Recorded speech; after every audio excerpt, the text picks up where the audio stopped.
Знали ли вы, что если положить нарезанную луковицу в 2 литра воды, затем добавить 3 зубчика чеснока, нарезанный лимон, имбирь и корицу и дать этому прокипеть 10 минут, вы приготовите средство, которое, как отмечают лор-врачи, способно облегчить сухой кашель, бронхит, вывести слизь, застрявшую в легких, улучшить состояние при синусите и смягчить симптомы простуды.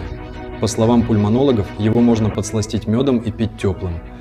Я Александр Давыдов, автор запатентованной методики по снижению веса, и я всегда делюсь с вами вот такими полезными советами. Я буду очень рад, если вы поставите лайк на это видео и подпишитесь на мою страницу, этим вы поддержите мой блог и мои старания.